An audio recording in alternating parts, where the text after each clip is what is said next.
Welcome to A Cup of Gratitude with Amanda Schaefer. Hi, I'm your host, and I'm so glad you stopped by.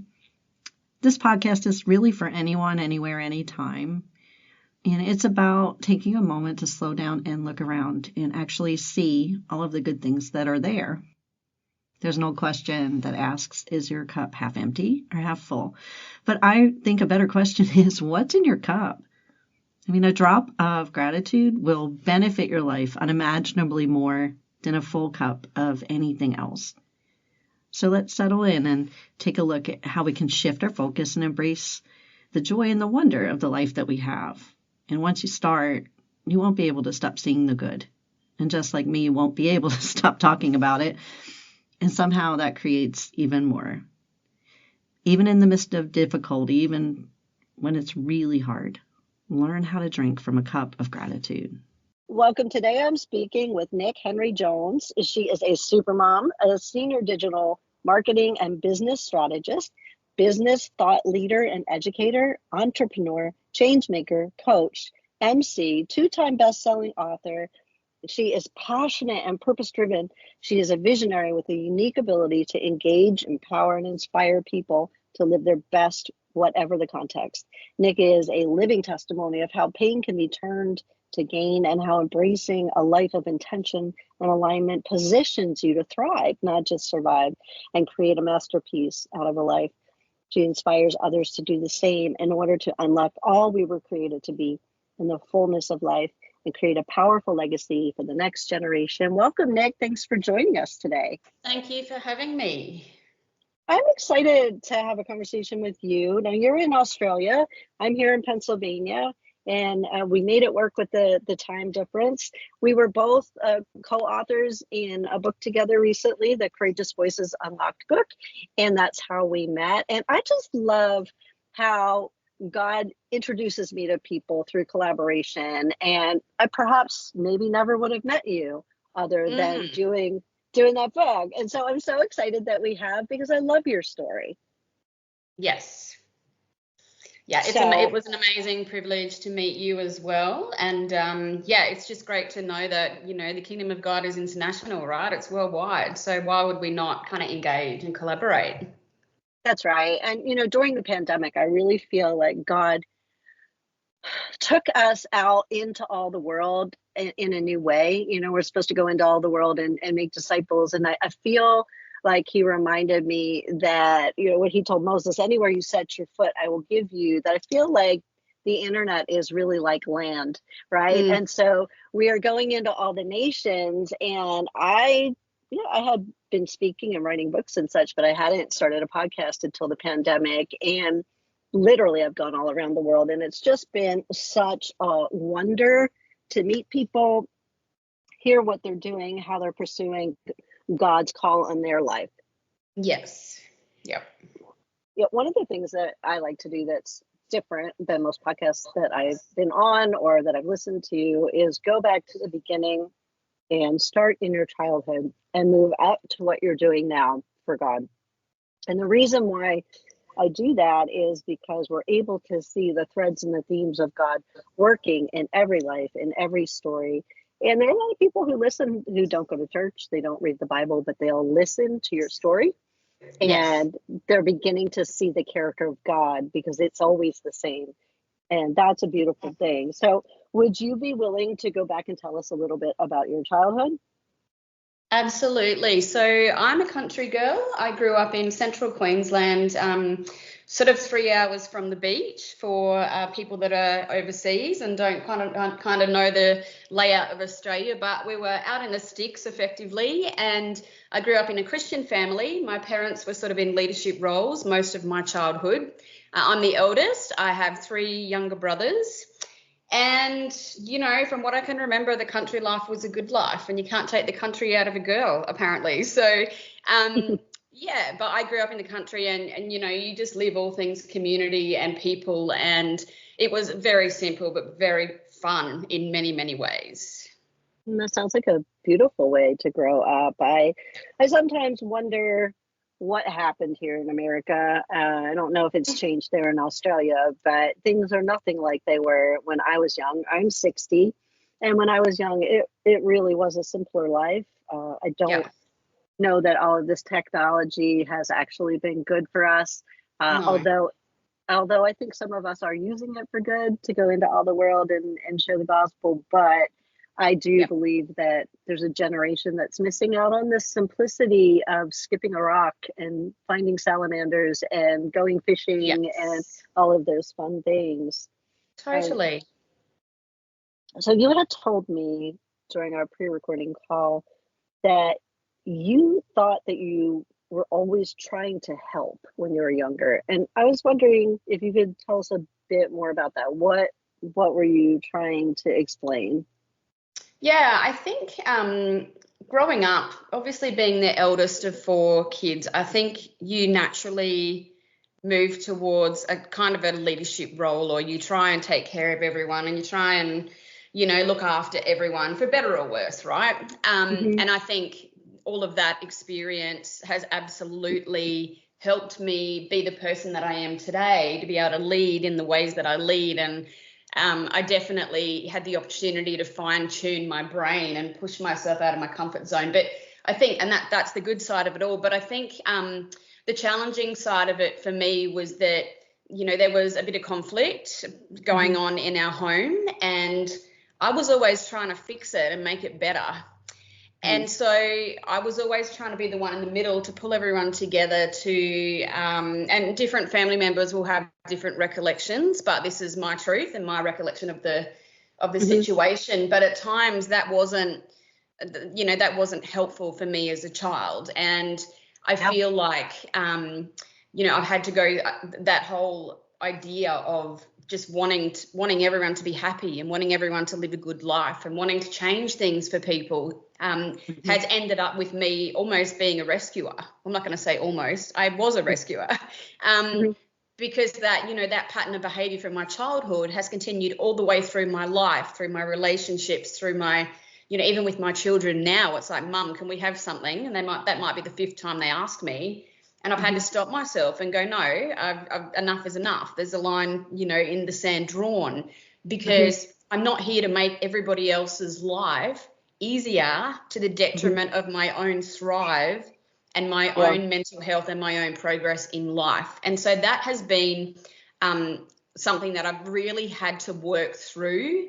And it's Hmm. not a bad thing. I'm 46 years old next year, and I've had the chance to work through all this stuff before now. And it's always going to be a little default, go-to kind of position, I think, Hmm. as it is for all of us. But, being able to kind of have the opportunity through a lot of pain, might I add, over the years, in relationships and other situations, it's just become something that has absolutely, become bricks and carved out part of my path. And I guess with all of us, some of the things that start in our childhood, no one had the perfect life. Our parents did the best with That's what right. they had because their parents had nothing, Yeah. So as Yeah. long as we get to take what we were given and make the most of it, learn and grow from it so that we, as the next generation in any family, can carve new paths so that we can then help our children carve even better paths. I think, that awareness and taking the time to work through that. But that it's not been without consequence for me over the years. Yeah. I've heard someone say, and I really like this, our parents take us as far as they can go, Yes. because they've been limited by their experiences. And another way I like to look at it is, every generation, you just pick up this baggage that's been given to you and you carry it into the next one. Yeah. And then everyone, until somebody finally says enough is enough, stop, and they don't pick it up. Now, do you remember why you felt like it was kind of your job to try to make everything right? I felt like I was just very uncomfortable with the conflict, and I was always I remember very clearly being that person saying, well, what about this person's point of view? And what Hmm. about that? And what if that person didn't really mean to say that? Or what if that person didn't mean to do that? So I guess in my mind, I was always, processing things from a very young Yeah. age, and I still do it. That's still my default. I do it in my sleep now, right? I have dreams that I'm processing stuff, which is crazy. But I think it got to a point where I felt that part of my home life was unstable, and I had 3 younger brothers. I had no sister. I didn't feel that I really was understood in many ways. And so I feel like as my life then progressed, and I ended up, being a Sunday school teacher, and then I ended up becoming a youth leader and a worship leader, and all of that kind of stuff. I think my validation shifted from my home because I didn't feel that I was able to get what I needed from there. And potentially through no fault of anyone. It just was the layout of the land, right? But I started to get my validation, I think, in what I did outside of the home.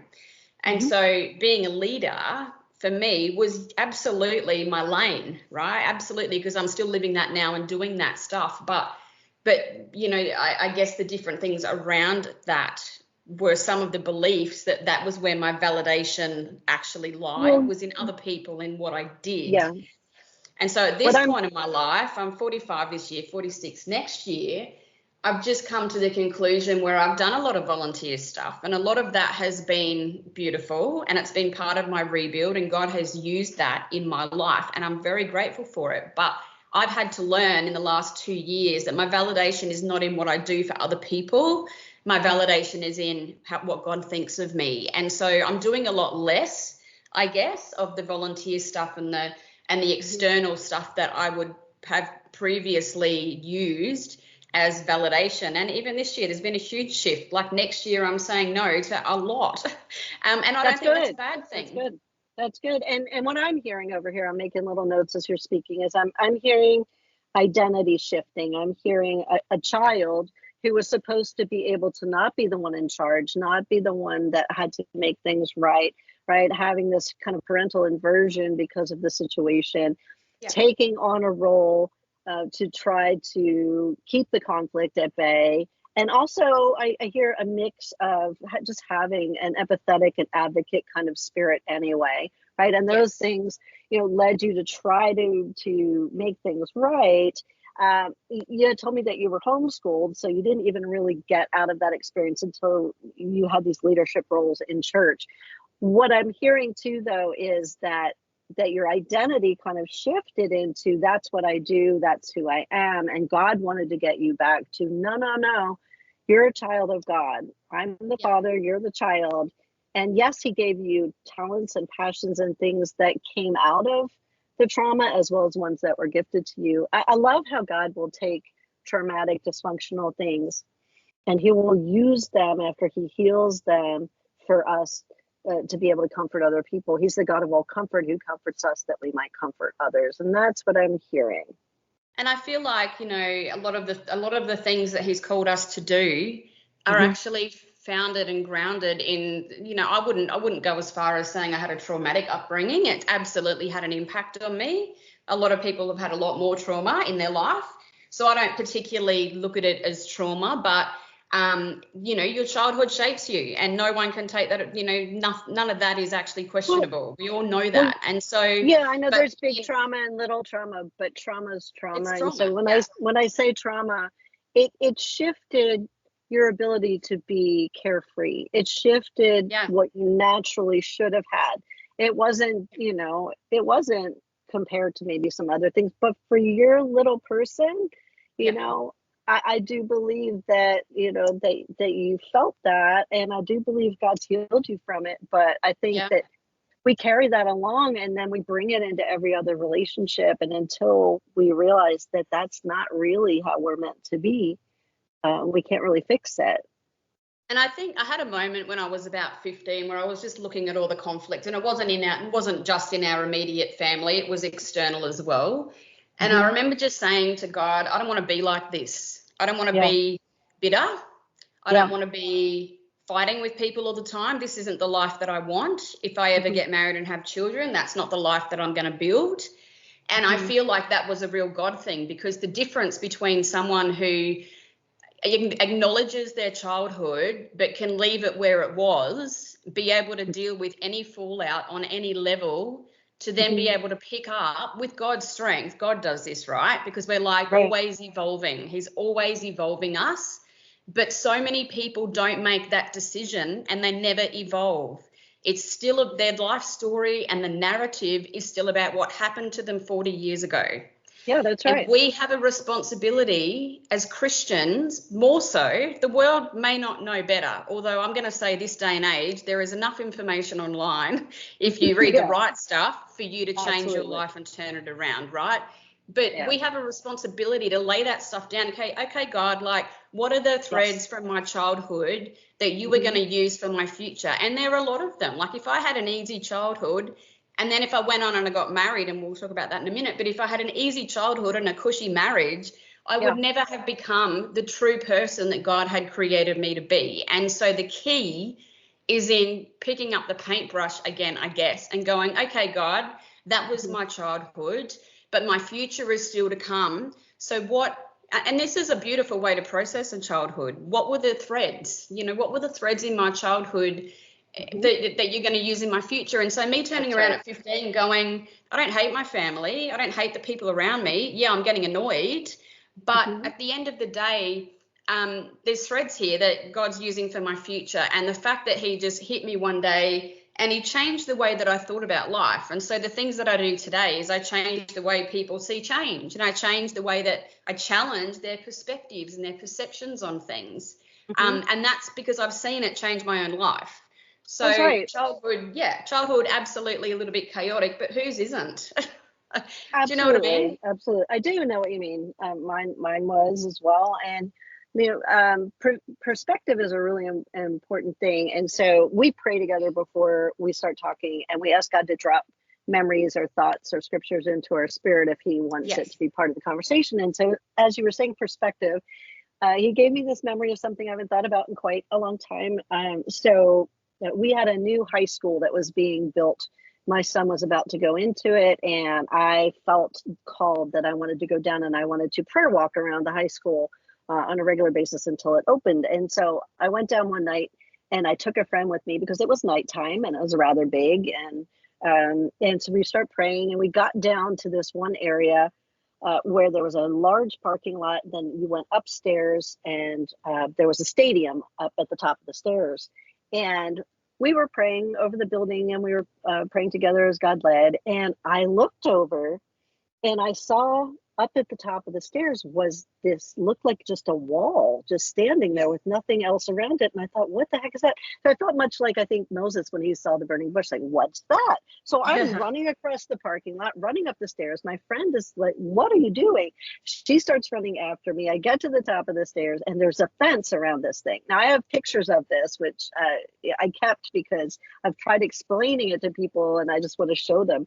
I get to the top of the thing, and there's a fence there, and I kind of made my way past where you're not supposed to go into the fence. My friend is looking at me like I'm crazy, because I'm not normally so rebellious. And I got inside of there, and I got up real close. And so it was when you got up very close and touched the wall, it was made of brick on one side, and the other side had kind of a white color to it. I believe that this was their I guess what they were supposed to look at as to see how the building was supposed to look on the inside and the outside, although I've never heard of that before. It looked like God had just plopped it down. And I was standing up close against it. There was a window in the center. My friend finally made her way in and was on the other side. And I'm looking at it, I'm touching it, I'm putting my arms out, looking up. It was very tall. And it felt as if there was an entire building in front of me. And that's when God spoke, and he said, Amanda, when you are too close to something, right? Sometimes it can fool you, and it can look impenetrable. It can look like you can't get around it. This looks like a giant building. Take my hand and come back here with me, and let me show you my perspective, and we can walk right around it. Yep. Wow. I will never forget that, because I had to experience it. And I do laugh to this day. I'm like, is that wall, was it really there? Was it just like a moment for God to like make a very profound truth in my heart? But I do feel like sometimes that perspective shift, and you can only get that by sitting in his presence, because he sees things from a way that knows everything, that knows every thread, that knows how he's going to use it all, that knows what his intentions are, that knows the hearts that you're going to encounter, the people along the way, and he has a plan for it all. Yep, absolutely. Yeah, and he would never want it to happen to us. He doesn't want any of it, but we live in a fallen world. It's part of how he can make it all beautiful. I do not know. Now, your father was the worship pastor. You played the keyboard, and you also did so with a youth team. Yep. What did leading worship and being a worship team mean to you? I think there's a photo of me when I was 5 years old. I had a broken leg because I had a bit of an incident. Mm-hmm. And there was Maranatha. I don't know if you guys had Maranatha music over in the US back, 40 years ago. But it was before Hillsong and all the new stuff. But I think Maranatha was playing or something. And my mum took a photo of me with my hands raised and my eyes are closed and I'm just worshiping in the lounge room at 5. Mm-hmm. Mm-hmm. And I think I've always been a worshiper. God just puts, we're all worshipers, mm-hmm. but we can't all be worship leaders, right? Because a good part of the population can't sing to start with. But not everyone can lead people into worship. And I feel like that's something that certain people, it's a gift, mm-hmm. And my dad could do it. My mum plays the keyboard as well. So she was, sort of helping out. But I think for me, worship from a very young age, and maybe it's because I was, in multiple church services a day, the presence of God must have got me at some point. Mm-hmm. Where I'd had an experience as a child, and that was where I knew I needed to stay. And so I think throughout my teenage years, I kind of got raked into playing the keyboard at 12 because we needed a keyboard player. And I actually taught myself how to play keyboard. I came home from church one day when I was about 5. Mum and Dad bought me a little fake keyboard to play with. And I came home and I started playing. I don't think it was Amazing Grace. I can't remember the song, but I started to nut out a song without having music in front of me. So I play music by ear. I don't read music. I'm a bit like, give me the guitar music sheets because I don't read the other stuff. That's going to confuse me and I'm not going to play. But my dad learns by ear, right? So he writes out pages and pages of songs, just listening to it, sentence by sentence online. Like it's crazy stuff, but that's how we roll. And so somehow I always knew that the presence of God was just a thing. It was just something that you do, and it was important. And so at 12, I was panicking, right? I'm like, doesn't matter how thick the presence of God is here, I'm not going to feel it because I'm just panicking and I'm nervous. But by the time I hit my teenage years and I started to be on the worship team, in the late 90s here in Australia, we were having a mini revival. And some of our services would go for a very long time. And I remember being on the keys and just making sure I had a chair just in case I had to sit down halfway through the series of songs. But I guess for me, getting on stage and, worship leading was a call of God in my life. And it's not something I'm honoring right now. I don't feel that that's part of my current mix, but I do need to do it again. I do need to get back into it. But I just knew, and I had many prophecies over my life, that when I got on stage and I started to lead worship, that people would be set free in the congregation.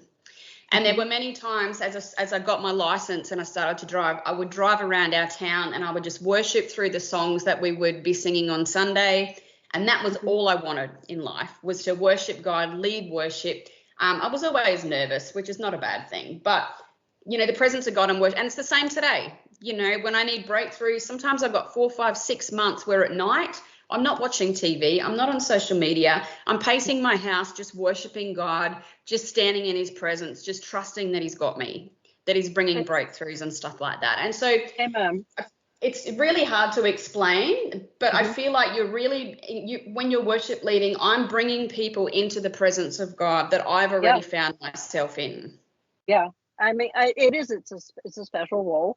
And, there's a difference between my intimate relationship with God and meeting him in worship myself, where, he gives me visions, he shows me things, he tells me things. We really, I always say it's like a double-edged sword. It's cutting up straight to the throne of God, because what you're doing is focusing on him And then the other edge is cutting the enemy away because he cannot get to you when you're worshiping God.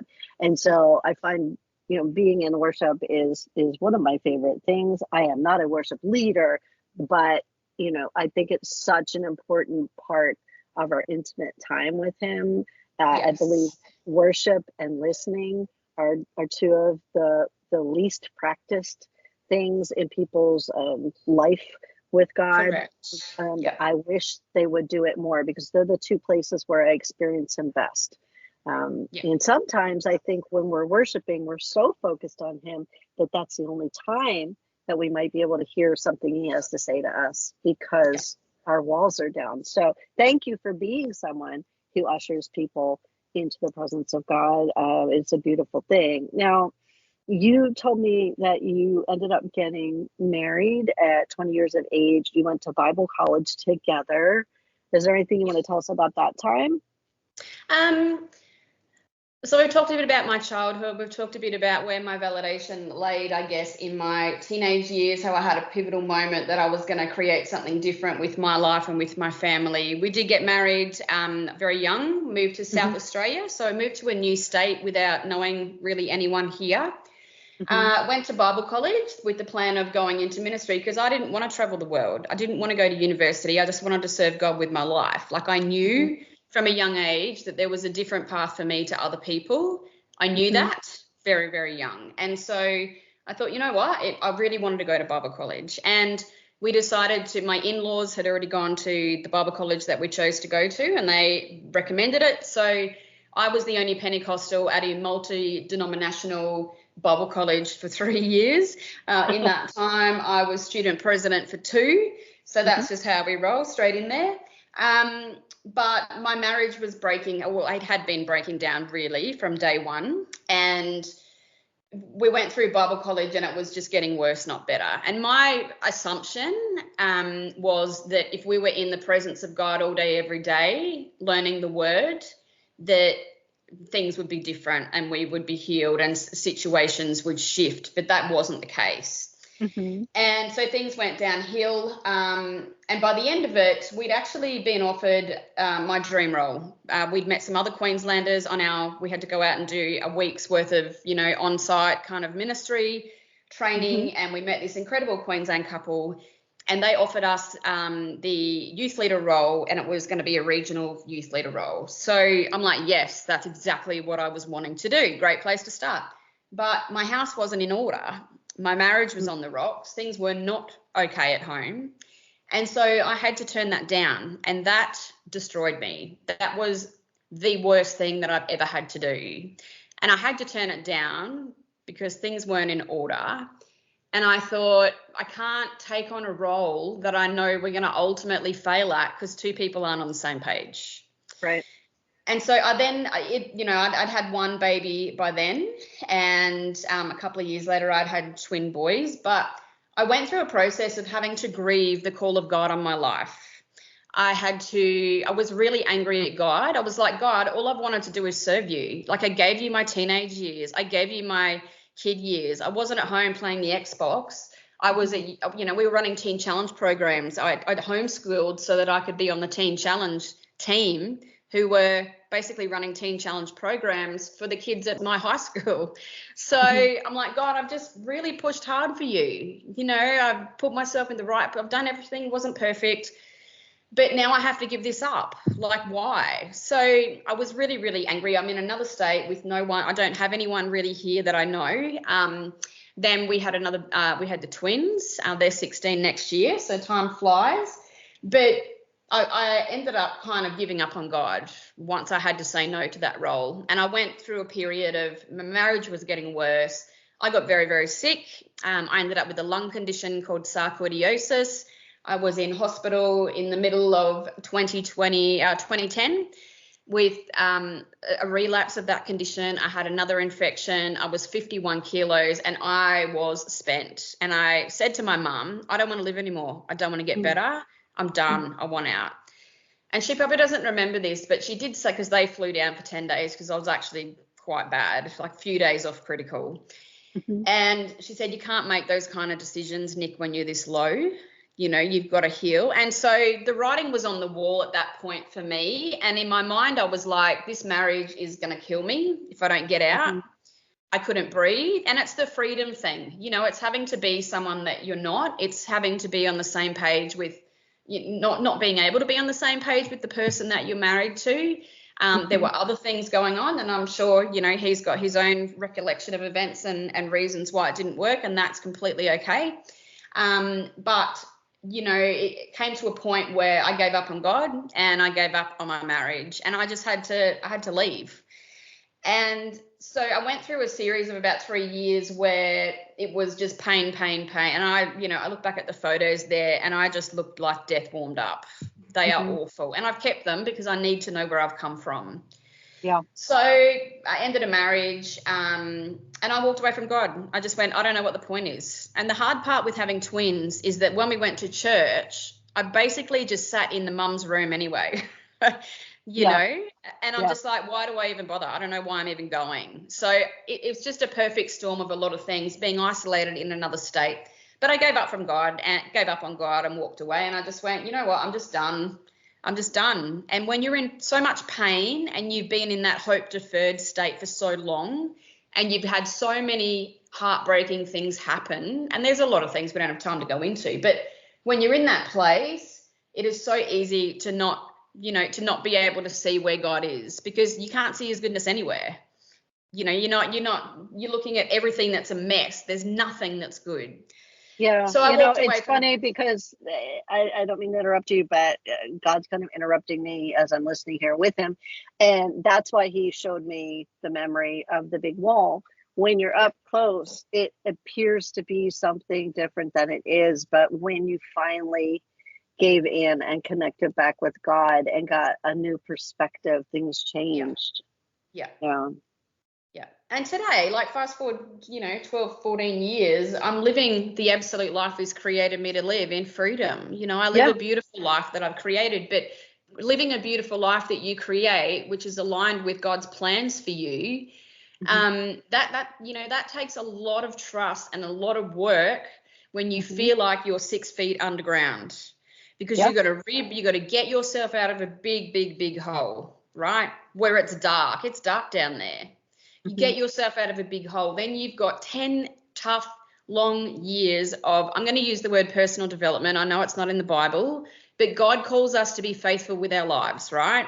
And so being faithful with our lives is just about taking ownership of who we are and trying to align it back with our created masterpiece, the person he's created us to be. Wholeness and healing is, I'm going to say, 90% our responsibility. And when we action that and we pursue that and we walk in that and we do our best year in, year out, and I have a motto that I do 10% every year, 10% better every year in every area of my life, and God has absolutely honored that. And when we do our bit and we continue to focus on him and keep walking, things are going to fall away. People are going to fall away. My whole friend circle is completely different to what it was 10 years ago. Right? Yeah, I would agree with you, though, about it being our responsibility to have faith in him, to trust him, and to keep walking. I had 3 autoimmune diseases, and I was pretty much debilitated, and I have no symptoms anymore. I just kept going and trusting God. And you know what? I am now doing more at 60 than I ever did when I was young, before I had any of them. And so I think God meets us every time we take a step in faith. Absolutely. Every time that we say, you know what, I'm not going to just sit here. I'm going to do what you told me I'm going to do. And you're right, people do fall away. But you know what? Not everyone's for every season. No. And he does guide. He does guide us. And he's 10%. If 90% of this whole thing of us taking charge of our lives and aligning it with what he wants us, where he wants us to be, if that's 90%, God's 10% is actually 110%. Oh yeah. Do you know what I mean? And he really does. Like, I look back through my life, and in one of my books, I talk about silver linings and gold threads. So there's silver linings in situations, right? Yes, I had a marriage breakdown. But if I was in a cushy marriage, I wouldn't have been forced to be who I am today. Oh, you're preaching to the choir. Yeah, I also needed something Yeah. to get me out of the town that That's I was right. living in, because if I was still there, I would not be given the opportunities and I would not be living the life that I am today. And so they're the silver linings, right? But you can look back and you can say, regardless of how painful certain things were, and they were, right? I have spent many hours in tears. I don't have to do that anymore.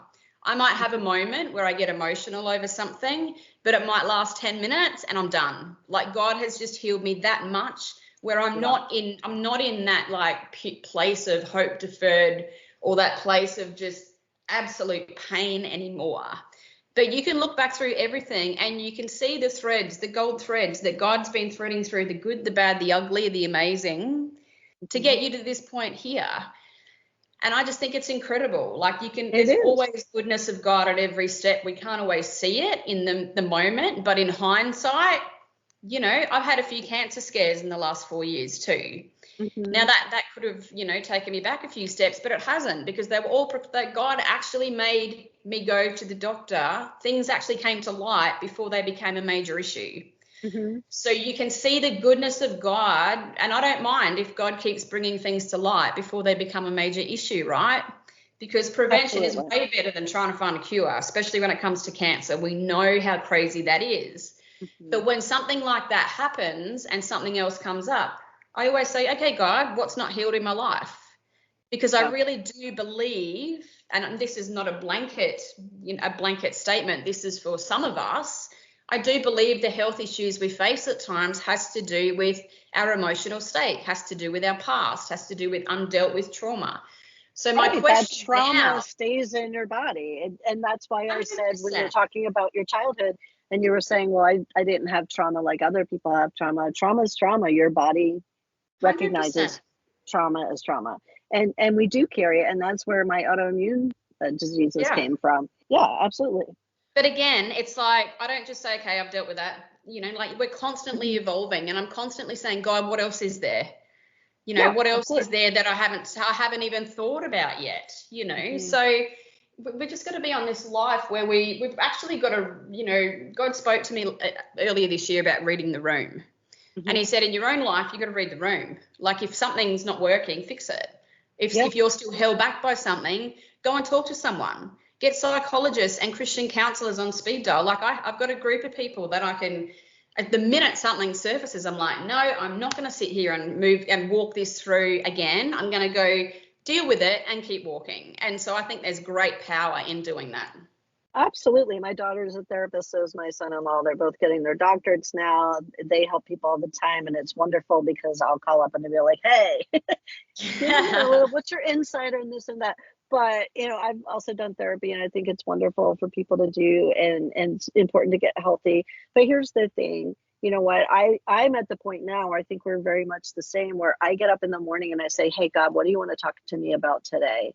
Because again, he's got that perspective where he knows which layer is next. He knows what thing has to be looked at and dealt with next to get the next thing freed up and the next thing freed up. And he's so gentle and kind and intentional at helping us heal. He's a good father, and he knows what he's doing. Now, and that's going to be the case forever, right? This is the other problem. People go, I'm 50 now, I'm done, I've dealt with everything. Well, God's going to keep perfecting you till the day you die. So why would you get stuck there?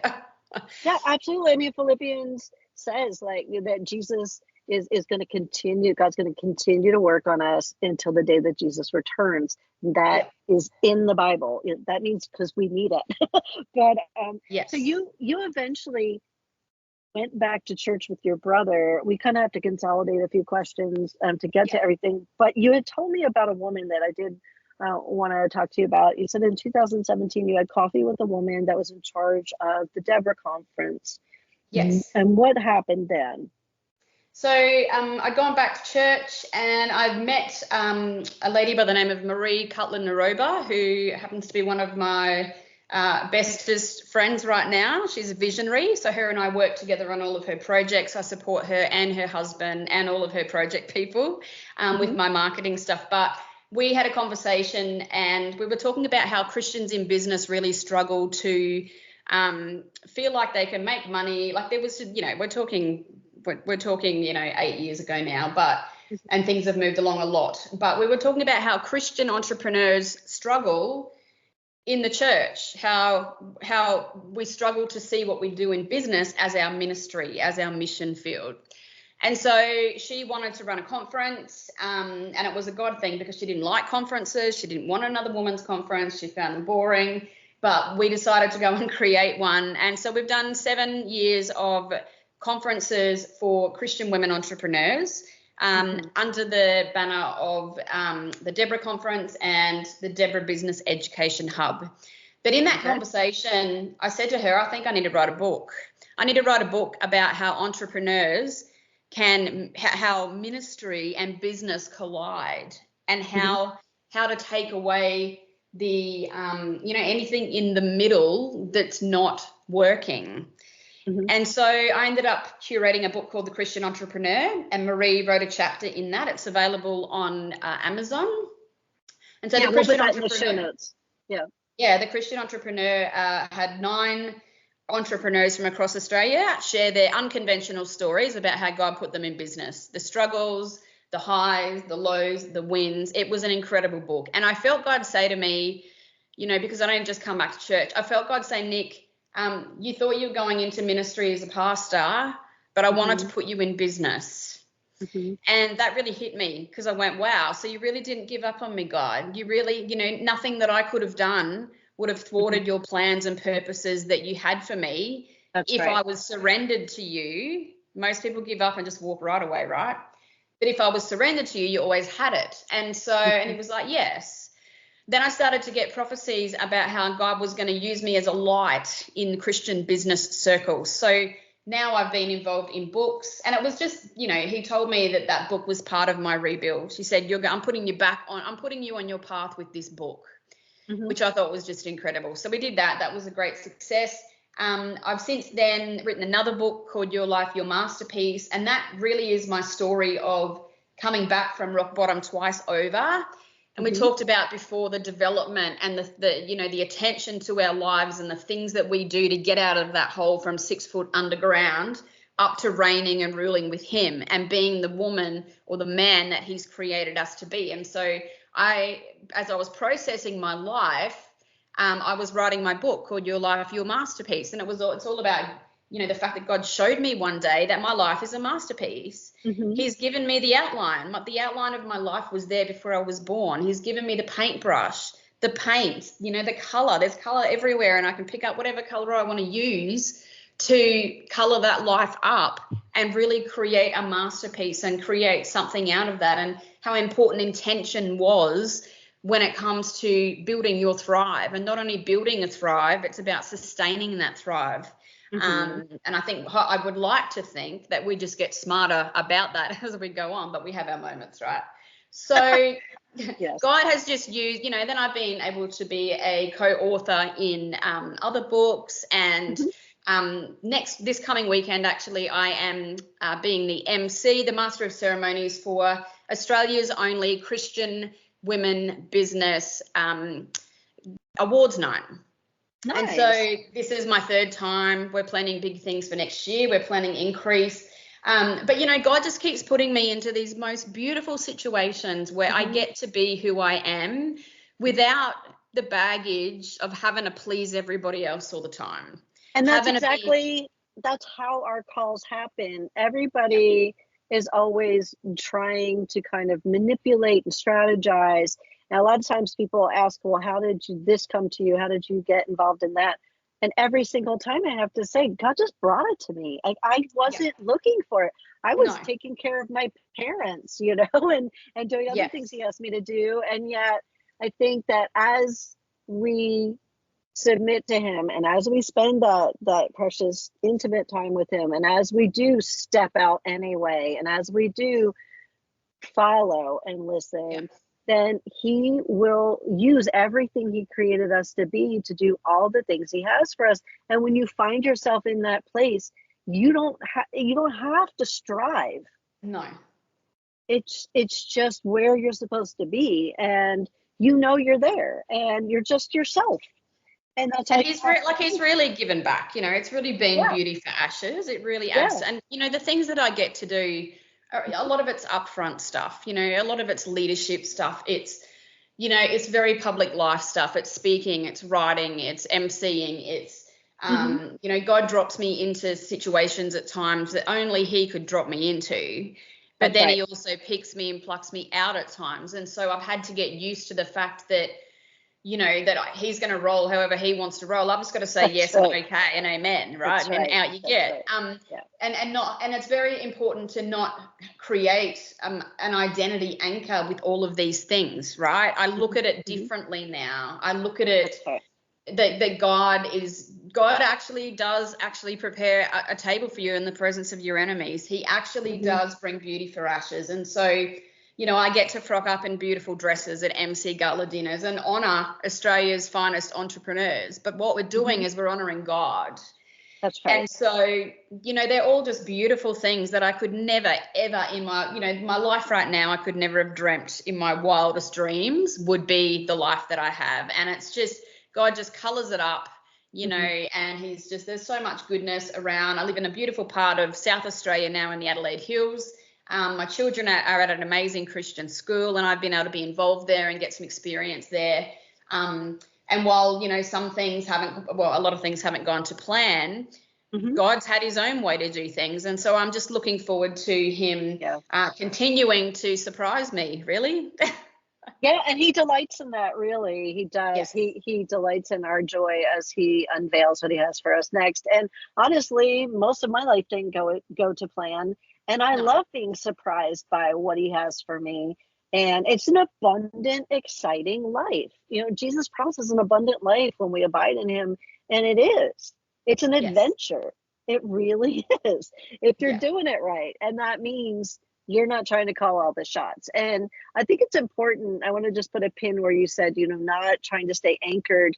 I think some people don't get to go where God has for them because they will not let go of the present moment.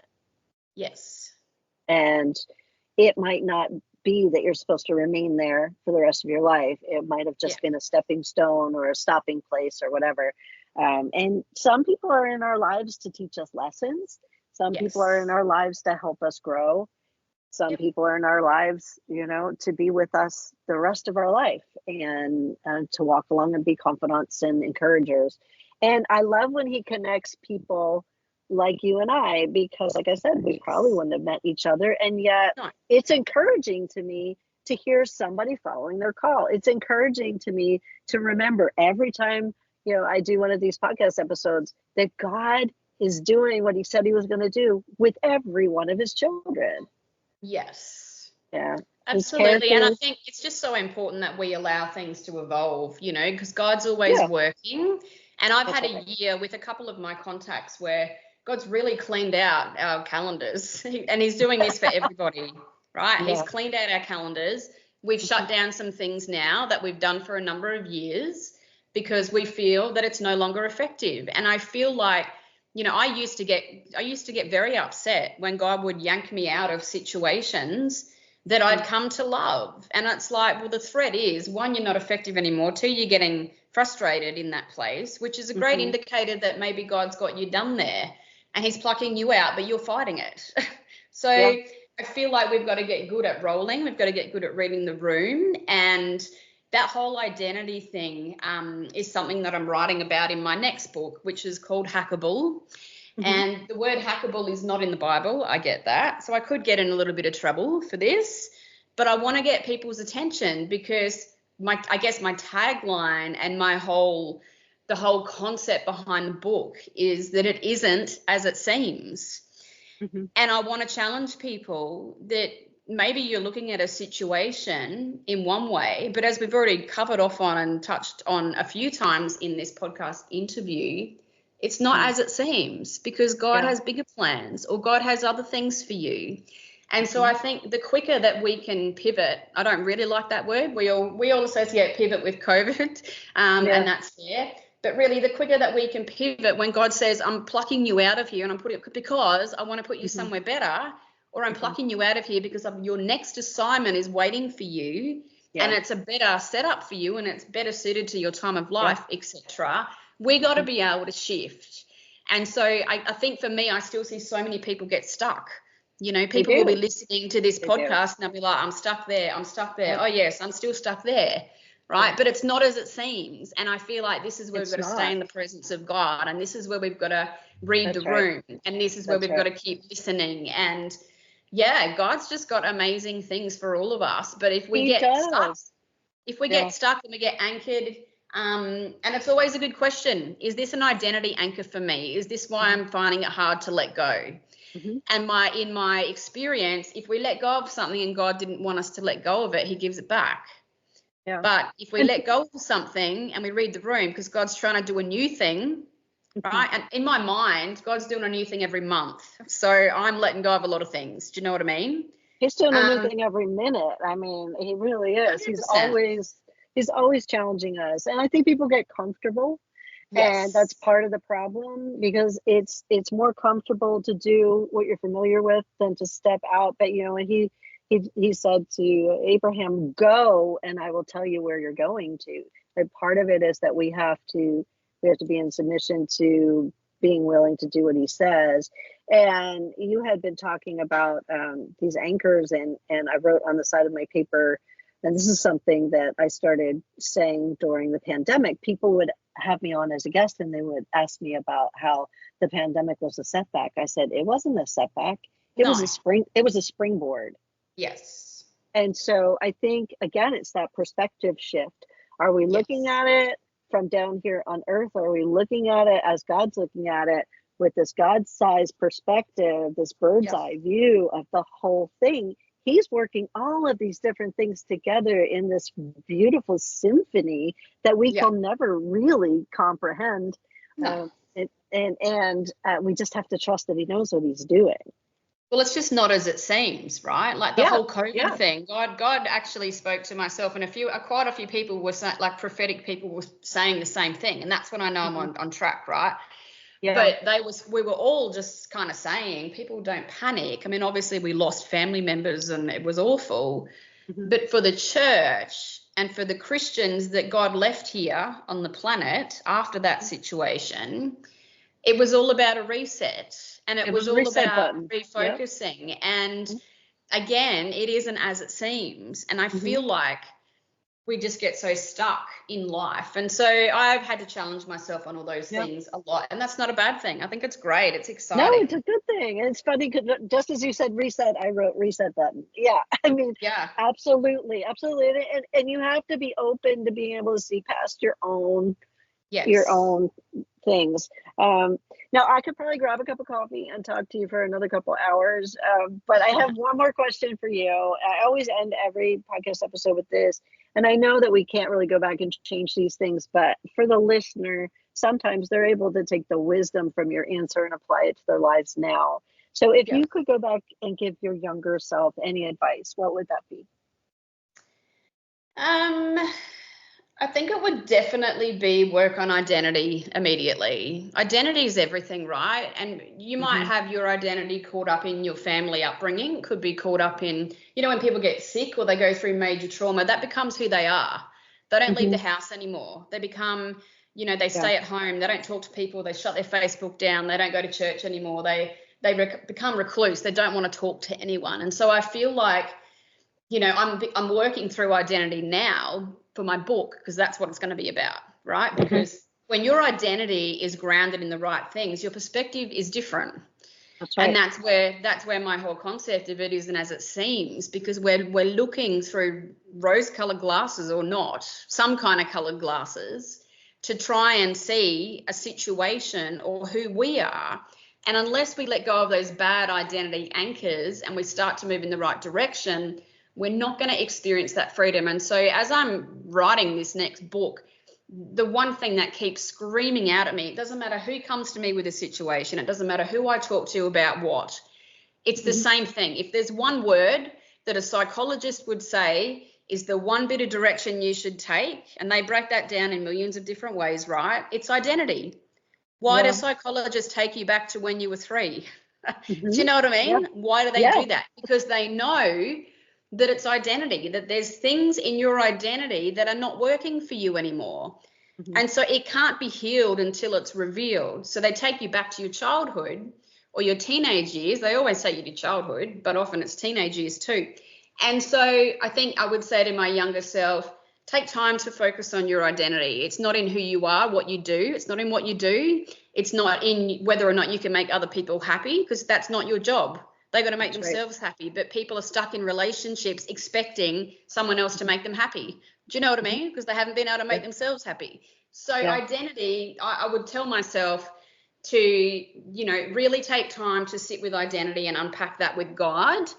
And I feel like growing up in church, we get a good sense of who we are in Christ, but quite often it's knowledge. It doesn't penetrate the deep parts of our pain, right? It can align with the good things of our story. Absolutely. I'm an overcomer. Absolutely I am. I overcame something last week.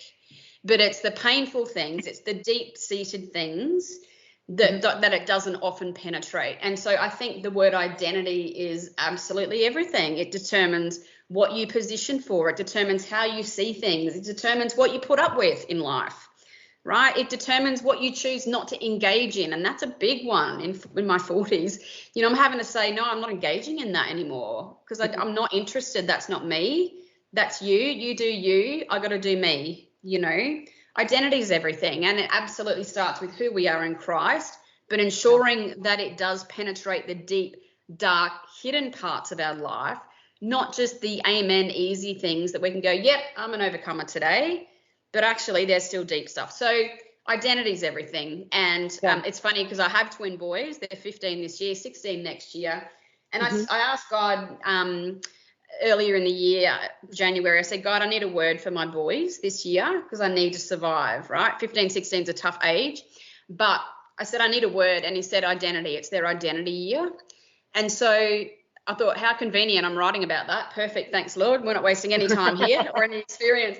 But I started to look at my boys and I started to call them up into who I want them to be, as opposed to stop being 15-year-old boys who are giving me attitude. And so I feel like whatever context we're in, we need to be calling other people up into their identity because God is calling us up into our identity. And I think I would tell my younger self to sit with that and get really strong. Like I would have made very different decisions if my identity was really, really strong and not grounded in my childhood. Or my upbringing. Or not, it's not even about that. It's about my past, right? Let's just say that. I've got great parents. They're amazing. But it's about, things that happened and my it's identity. Yeah. And so I have another story dropping into my mind right now. So there was this time where I was just worshiping in my room. I was struggling with some generational things and things that were happening with trying to take care of my parents. I was talking to God about it.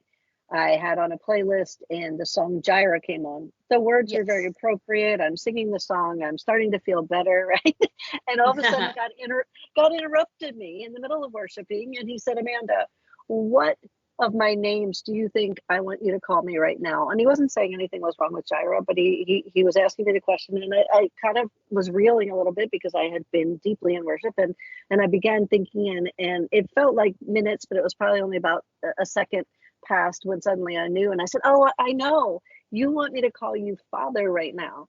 Yeah. And before I could even say why, I knew. And he, I heard him and he said, Amanda, when you call me Father, you immediately become my child. That's eternal.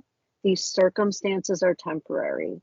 And so I think everything you're saying is so true, but it does have to start with our identity, in Christ. And when we're in that place, and he can help us shift that perspective. He really has been preaching during this entire, because it all goes together. And he can bring us back to his perspective, right? And get everything in alignment, right? Yes. That he's in charge and we're the child.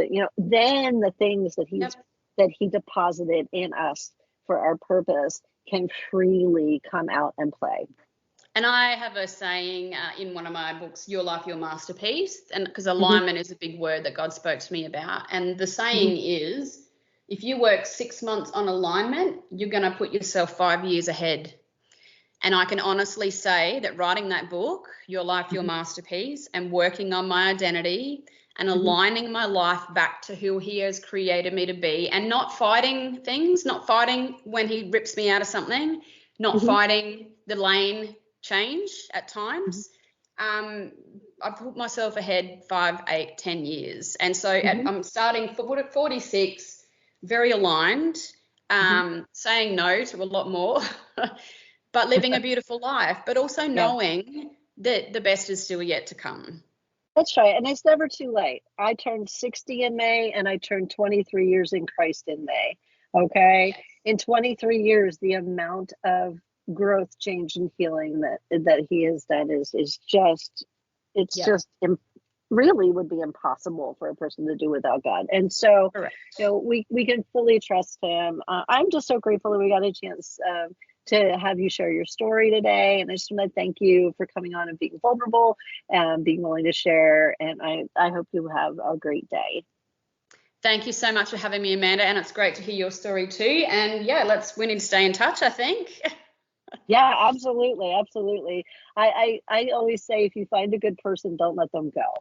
100%. 100%. Amazing. Thank you so much for having me. Thank you. Hey, so I just want to thank you so much for spending your time with me. And I want to challenge you to go out today and to just take notice and to stop and really look around and find at least one good thing, one thing to be thankful for.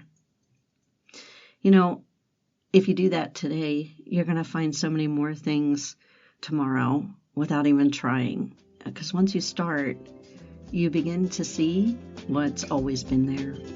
And if you need a refill, you can come join me again for another cup. Make sure to subscribe and have an awesome day, and go be grateful.